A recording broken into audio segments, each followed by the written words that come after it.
And we are live. Good morning. I feel like I haven't been on here in a while. It's been, I think, like this last week. I was out of town, and then this week. So, dang, I haven't really been on in 2 weeks. I haven't even been a guest feature with any of the other, with Anne or Lauren or Savannah or anybody. So it's just like, oh, have you missed me? I know you missed me. I miss seeing myself on the big screen. Happy Friday, everybody. I'm going to update you, of course, with the weather first before we get started. Now it's still, still in the low 70s right now. It's supposed to rain this weekend. It's Mother's Day weekend. Oh, good morning, Keith. Thank you for tuning in. I'm so happy you're here. It's Mother's Day this weekend. So if you have anything planned, I suggest not doing it. You got to travel anywhere, don't do it. Why? Because here in Atlanta, 285 is shutting down. All right, both 285s. They're getting ready. Soccer is coming. And so, of course, instead of, being fully prepared, we are going full crazy mode and shutting down highways on probably one of the busiest travel days of the year. That's okay. My mom is actually on her way to me right now. I'm super excited to see her. It's my younger brother's baby shower. I'm going to have me another little niece. I'm super excited. So that's going to be really fun getting to spend time with my family this weekend. And it's really all before the busy season happens. I mean, we just kicked off beach brawl training Saturday mornings and Tuesday nights. You've got my lift club. Endurance club is starting for those people who are interested in the triathlon, marathons. We're crushing it right now. And next weekend, we've got this Kirkwood Spring Fling 5K that we're running. Oxford's going to have a tent there. We got a big group that's going. And then the week after that is Hero Week. So, man, we are just kicking off the summer. Let's go.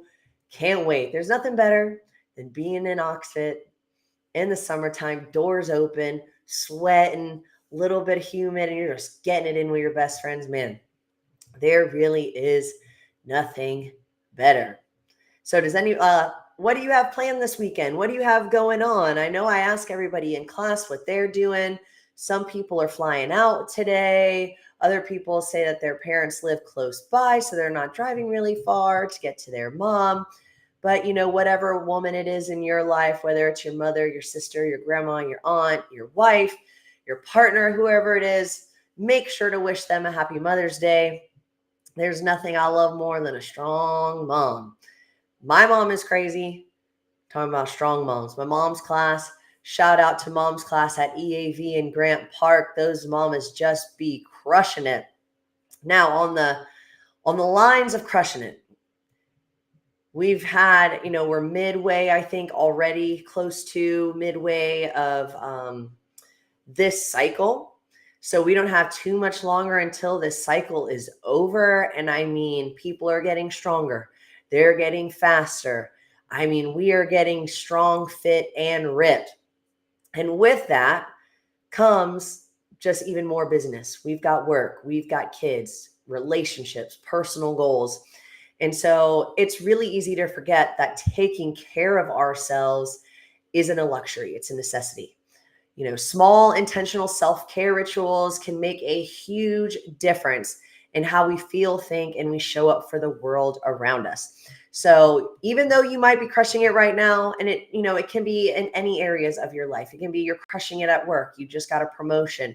You're killing it in the gym and work. Maybe you just bought your first home and you're doing some home renovations. You're crushing it with that. Or maybe you've decided to take that step and you've left the normal 9 to 5 and you're pursuing some kind of goal right now. And man, you are just so busy. But we have to remember that no matter how busy we are, that we still have to take care of numero uno, number one. All right. So today I'm going to be talking about why self-care matters. And not just self-care, that's also going to go along with our daily habits as well. I mean, they really do go hand in hand. So let's get into it. So why does self-care matter? First, let's talk about why it's important. When prioritizing ourselves, we then reduce stress, we boost our mental health, and we increase resilience. Self care isn't just about laying around all day, watching Netflix, spa days, or maybe you're just like, okay, maybe I only get a bubble bath this week. I mean, those are great, yes. But self care is all about creating daily habits that support your well being. Now, I, run into this issue a lot, especially with my parents, especially my clients who are parents. You've got field trips, you've got, kids are out for the holidays and you're trying to then, balance the time that you typically have when they're not at home and now they're home and you have to work from home and trying to come to the gym, and it does get crazy.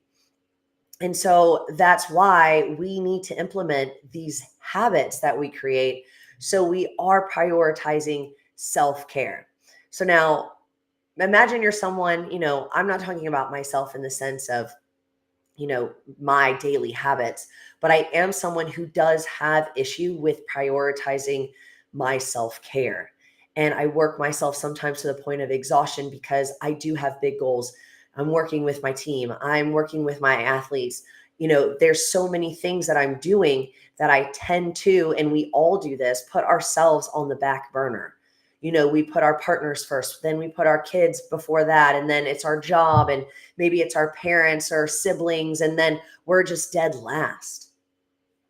And so you need to imagine right now, waking up and you're just not like, oh, another day, here we go. But imagine starting your day feeling energized and feeling, grounded, or imagine ending it with a sense of calmness or gratitude. And I know you're probably thinking to yourself, yeah, right, Caitlin, when was the last time I felt like that? But I'm telling you, these small shifts in your day to day with these daily habits can lead to profound changes in your overall happiness and health. All right. So the benefits of self-care rituals: taking time for yourself regularly can look like, you'll have improved mental health and you'll reduce your anxiety. You can increase your energy levels and productivity, enhance your self-esteem and body confidence, and strengthen your physical health and your immune system. Now, when I think about all of those things, it's like, what is something that they have in common? And all those things have in common is rest.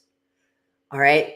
Those benefits ripple out into all areas of our lives, our relationships, work, our personal growth.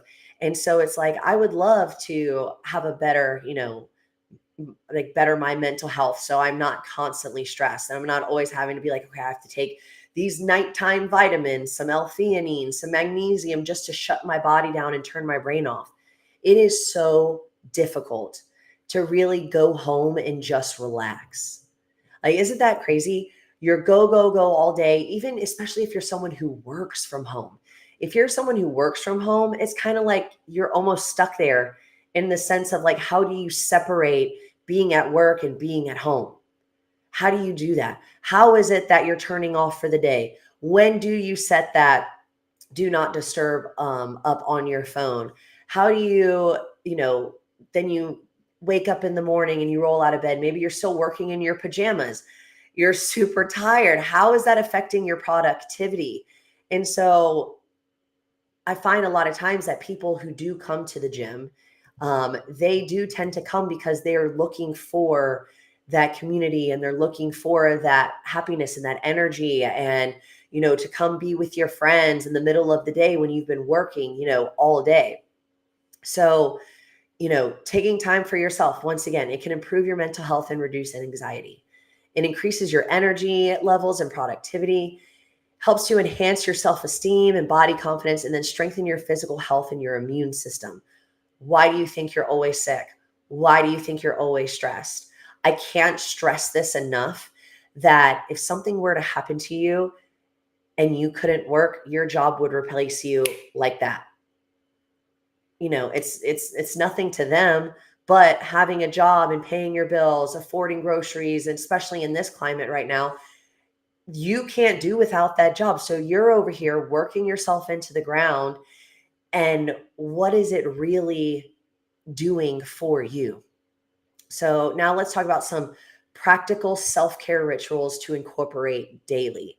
All right, I'm going to get kind of specific so that you can maybe think about adding these into your daily routine. Remember, you don't have to do all of these at once. This is not what this is about. It's about starting small and build as it feels right for you. All right, and that's something that we actually do when we work with our clients as well, is we go to cut out habits, introduce new habits, because having those daily habits really is life changing. So let's start with the morning. Here are some morning rituals that I've either done myself or I know that other people do, um, that are easy to incorporate, and it's not any, too much extra time, taken off your plate. So one of them is begin with mindfulness. Spend 2 to 3 minutes maybe doing like a deep breathing meditation, set your intention for the day. I know someone who comes to the gym and they have sticky notes all over the mirror in their bathroom. And every morning they wake up, they read what's on those sticky notes. I am great. I am successful. I am loved. So it's just a way to like take a moment, recenter yourself, appreciate yourself for everything that you do, and then go on about your day. Number two, journaling.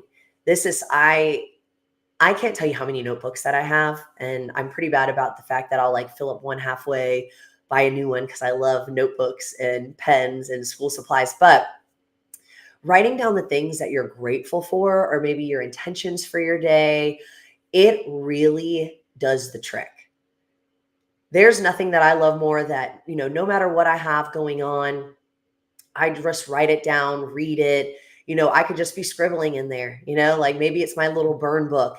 But it just feels really good to put my thoughts on paper, and so I'm not, thinking about those things all the time. I kind of release it, like detox it from my system and get it down on paper. Or maybe you're not, maybe you don't have any stress or anxiety like that. And maybe you want to write down, what your intentions are for the day. Or, maybe it's just a planner and you write down what you're going to do. Like writing things down is so therapeutic, especially when you have a good pen. Number three, gentle movement. Stretch, do a few yoga poses to wake your body. Done this as well. And this is something I would like to continue to incorporate more in my day to day. But it's just waking up, maybe stretching a little bit, getting ready, because we're so prone to just jumping out of bed, jumping in the shower, getting dressed, rush, rush, rush, rush, rush all the time, that we're just like, we get there and we're at work and we sit down and we're like, wow, I'm tired and I just woke up, I'm still exhausted. But get your body going, get that energy going, nothing staying static. Just a great way to go ahead and not rush through your day. Right. And then number four, hydrate. This one, I'm on it. I'm on it. I even got my Bubba right here. All right. The first thing I do when I wake up in the morning is I drink a room temperature glass of water, and I put a little bit of salt, a little bit of lemon in that. And then I take my vitamins. And I'm telling you, drink a glass of water. Or if you're someone who likes tea, just start your day and just sit with yourself.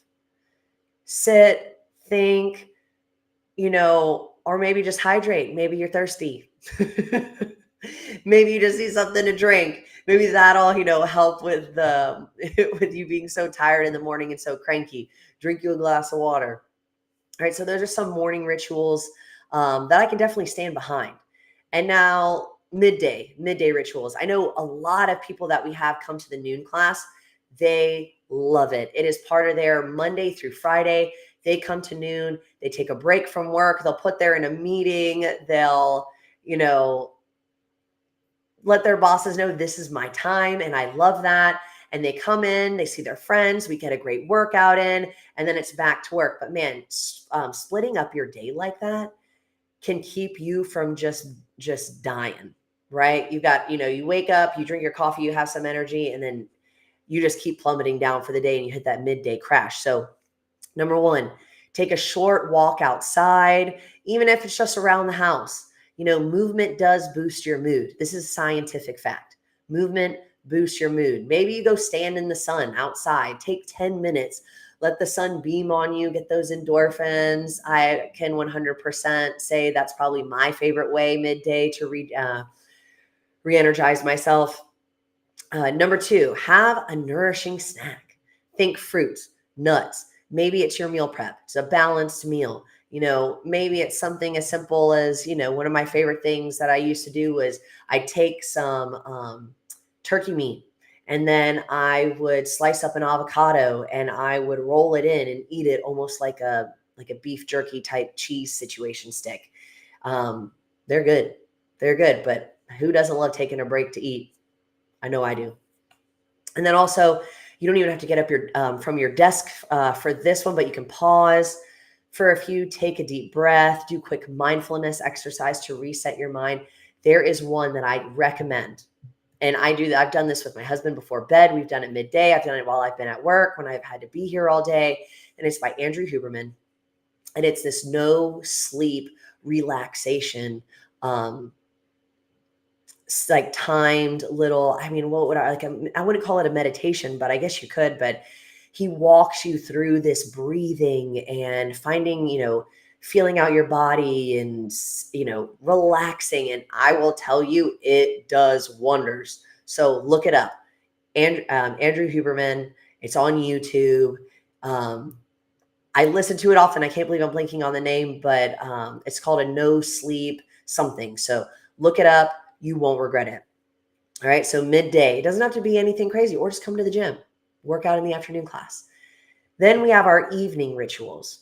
So evening rituals, I guess, start with unplugging from screens at least 30 minutes before bed. We do that thing where we tend to doom scroll or, and wondering why we're not getting tired, blue light, red light, that kind of stuff, but just being able to, especially if you have a family, maybe it's time to turn your phone off, put it on do not disturb, connect with your people, and just relax. Number 2, enjoy a relaxing bath. Maybe you got a skincare routine. There's also gentle stretching. Stretching before bed, I'm going to tell you, if you're someone who deals with any shoulder pain or back pain, and before you go to bed, you hit like this really simple, sit on the edge of your bed, maybe get your arm here, do a couple movements. I'm telling you, set yourself up for a deep sleep. Your body's just extra relaxed. You do your breathing while you do those stretches. It works. So if you have problems sleeping or you have problems relaxing or shutting your mind off before bed, I cannot recommend doing some stretching. All right. Number 3, read a book. If you don't like to read, maybe listen to some calm music, or you could journal at the end of the day. All right. So these are ways to kind of start getting the noise out of your head, the constant day-to-day of, oh, I got to get this done for work tomorrow. I'm behind. I got a report. I got a presentation. You just got to shut that off. Right. So read a book, get into a good story. You could, I know the type of books Savannah likes to read. She loves reading those before bed. Anytime she gets some free time, she loves reading her books, right? Maybe it's like you're listening to this calming music, or maybe you're listening to a book on tape. But if that's, too stimulating for you, just write in a journal. They're so funny because the one thing between reading and journaling, my eyes get so heavy after, if I've just been looking at reading the book for so long, it'll literally put me down like a dog. It puts me to sleep. And then last but not least, create a consistent bedtime routine. This one is where you will really thrive. All right. Because it's not just this is something that I think comes later once you kind of start figuring out what it is that you like to do to relax and get ready for bed. But I speak from experience. This is probably hands down the biggest thing that I do for myself. So I start getting ready for bed by taking my nighttime vitamins and drinking my sleepy tea. I shower. I relax. I get ready. I spend some time with my husband, but it's very much like I do it every single night. It does not matter what I have going on. So much so that I'm like, hey, I'm going up to the room at 7 p.m. I'm going to be in bed at 8. And so if we're trying to, watch a show or hang out for a second, you got 30 minutes to an hour, maybe, because at 8 o'clock, lights are off, right? And so that might not be for everybody. I know some of us like to stay up a little later, but having that routine is something that will set you up for success. I have a morning routine and I have a nighttime routine, and I don't miss it. And on the days that I have kind of messed up that routine, I am grouchy, I am angry, everything annoys me, I'm constantly getting pissed off. It just does not set me up to have a good day. And then I'm up all night and I don't sleep well, and it just kind of snowballs from there. So, how do you create your personal self-care routine? So, the key is to tailor these rituals to your lifestyle. All right. So, you can't just be thinking that you're going to do these things all willy-nilly. Like, you have to have a plan, and they need to effortlessly fit into your day and your schedule. All right. So, you want to tailor them to your lifestyle. So, you have to ask yourself, what small habit would make me feel better today? Would it be writing in a journal because you're real angry and maybe you just want to be like that stinky, nasty bitch, blah, blah, blah, blah, blah. If you don't get it, you don't get it. My Mean Girls people, stand up. All right. How much time can you realistically dedicate to this new habit? All right. So number one, you're asking yourself, what small habit would make me feel better, maybe overall or just today? Number two, how much time can I dedicate to incorporating this new habit? And then number three, what activities bring me joy and relaxation? Now, if you're watching, maybe write that down. If you are someone who's looking for a new routine or a new habit, or, just incorporating something new into your life, it doesn't have to be just a habit. It could be something you're working towards, like a goal or something new that you're trying to do, right? So, but start with just one. Start with just one. Perhaps it's maybe just a morning, gratitude practice, or it's an evening stretch, and then build from there. Because if you're not one of these people who are a both feet in kind of person, to where it is easy for you to jump into a new habit or to, really be all in on your goals, and it may take some time, and that's okay. And it's, don't get upset that it's not exactly every single day like you wanted it. You build it. All right. So it's like one brick after another. All right. And some days, yeah, you might miss it, but you have to give yourself some grace as you're trying to incorporate these new habits into your life. But as it gets easier and as you begin to see the benefits from it, it really does become second nature. And remember, guys, this is something I tell people all the time. Self-care is not selfish. It's necessary. Giving yourself permission to prioritize your well-being is a powerful act of self-love. Okay? You don't have to work, or you don't you don't have to feel like you have to do something to deserve this relaxation. No, you already deserve that. No matter what it is that you're doing, you deserve to relax. You deserve to rest. You deserve to sleep. You deserve it. Stop thinking that you have to do X, Y, Z in order to relax. All right. You just take care of yourself, because how can you pour from an empty cup? How can you, support your kids, support your partner? How can you do well at work, support your clients if you are empty? Think of it that way. You have to be full in order to pour into others and in order to give for the things and the people that matter to you most. All right. So remember, once again, self-care is not selfish. Now, I really want to challenge you to choose one self-care ritual from today's episode. All right. Whether it's a morning gratitude practice, a midday walk, or, an evening nighttime routine, commit to it and try it for the next week. Okay. Maybe you might see a significant change in your day to day, because it really is just as simple as writing down what you're grateful for, or, repeating affirmations to yourself. It could just be you take your dog for a walk in the afternoons now, or you go on a walk in the evening with your kids and your family. I'm going to go back over the rituals so you can pick, all right, of the ones that I have written down. All right, so let's go back over these morning rituals.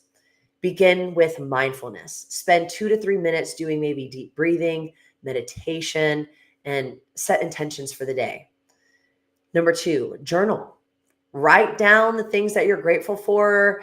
Write down your goals. It could even be maybe like you write down a prayer. Maybe, you're on a spiritual journey of some kind, and maybe writing it out makes you feel better, or maybe, works for you. Number 3, gentle movement. Stretch, do a few yoga poses to help wake up your body. And then number 4, hydrate. Drink your water. You dehydrated, capable person. All right? Drink your water. So those are our morning rituals. Midday, take a short walk outside or around your home. Get in the sun. Boost your mood. Number 2, have a nourishing snack. Eat some watermelon, eat some fruit. Think fruits, nuts, eat a meal. Eat outside in the sun on your patio if you have one. I sit outside in front of the gym on the sidewalk and eat my meals. It's the absolute best. And then maybe just pause for a few deep breaths.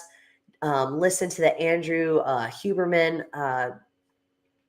relaxation video that I recommended, and just help to reset your mind. All right. And then in the evening, try unplugging from your screens at least 30 minutes from before bed.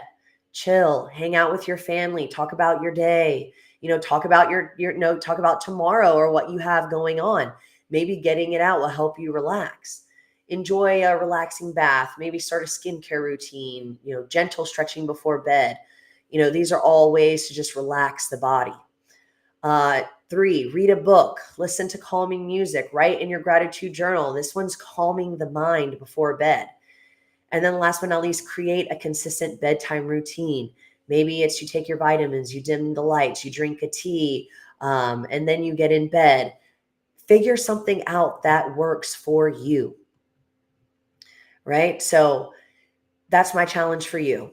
If you were listening today and there's something that you love to do to prioritize yourself with self-care, anything that you found that has helped you, comment below so we can help other people do the same. It's as one of my favorite authors, Brene Brown, says, courage starts with showing up and letting ourselves be seen. All right. So be gentle with yourself as you develop your routines, celebrate the small wins, and don't get discouraged because it does take time. All right. If you do implement something new over the last week, hey, share your journey with me. You can DM me at Coach Beefy. You can email me at eastatlantaox.fit. You can comment below. Just remember, self-care is about nurturing yourself with kindness, patience, love, and lots of rest. All right, everybody. Thanks for tuning in today. I'll see you next week, next Friday. Can't wait.